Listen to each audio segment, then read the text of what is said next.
एक समय की बात है कि विष्णु भगवान का विवाह लक्ष्मी जी के साथ निश्चित हो गया। अगर आप इस कथा को सुन रहे हैं तो पूरा सुनना, इस कथा को अधूरा छोड़ने पर आपको पाप भी लग सकता है। विवाह की तैयारी होने लगी।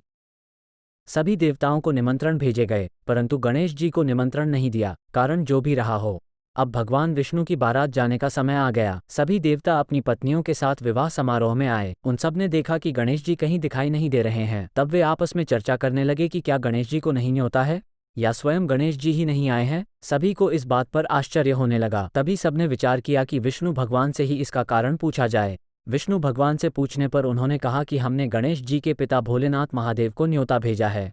यदि गणेश जी अपने पिता के साथ आना चाहते तो आ जाते, अलग से न्योता देने की कोई आवश्यकता भी नहीं थी। दूसरी बात यह है कि उनको 1.25 मन मूंग, 1.25 मन चावल, 1.25 मन घी और 1.25 मन लड्डू का भोजन दिन भर में चाहिए। यदि गणेश जी नहीं आएंगे तो कोई बात नहीं, दूसरे के घर जाकर इतना सारा खाना पीना अच्छा भी नहीं लगता।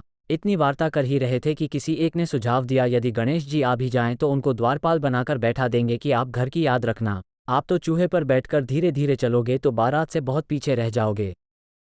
ये सुझाव भी सबको पसंद आ गया, तो विष्णु भगवान ने भी अपनी सहमति दे दी। होना क्या था कि इतने में गणेश जी वहां आ पहुंचे और उन्हें समझा बुझाकर घर की रखवाली करने बैठा दिया। बारात चल दी। तब नारद जी ने देखा कि गणेश जी तो दरवाजे पर ही बैठे हुए हैं, तो वे गणेश जी के पास गए और रुकने का कारण पूछा। गणेश जी कहने लगे कि विष्णु भगवान ने मेरा बहुत अपमान किया है। नारद जी ने कहा कि आप अपनी मूषक सेना को आगे भेज दें, तो वो रास्ता खोद देगी जिससे उनके वाहन धरती में धंस जाएंगे। तब आपको सम्मानपूर्वक बुलाना पड़ेगा। अब तो गणेश जी ने अपनी मूषक सेना जल्दी से आगे भेज दी और सेना ने जमीन पोली कर दी। जब बारात वहां से निकली तो रथों के पहिए धरती में धंस गए। लाख कोशिश करें परंतु पहिए नहीं निकले। सभी ने अपने अपने उपाय किए, परंतु पहिए तो नहीं निकले, बल्कि जगह जगह से टूट गए। किसी की समझ में नहीं आ रहा था कि अब क्या किया जाए। तब तो नारद जी ने कहा, आप लोगों ने गणेश जी का अपमान करके अच्छा नहीं किया। यदि उन्हें मनाकर लाया जाए तो आपका कार्य सिद्ध हो सकता है और यह संकट टल सकता है। शंकर भगवान ने अपने दूत नंदी को भेजा और वे गणेश जी को लेकर आए। गणेश जी का आदर सम्मान के साथ पूजन किया। तब कहीं रथ के पहिए निकले। अब रथ के पहिए निकल को गए, परंतु वे टूट फूट गए, तो उन्हें सुधारे कौन। पास के खेत में खाती काम कर रहा था, उसे बुलाया गया। खाती अपना कार्य करने के पहले श्री गणेशाय नमः कहकर गणेश जी की वंदना मन ही मन करने लगा।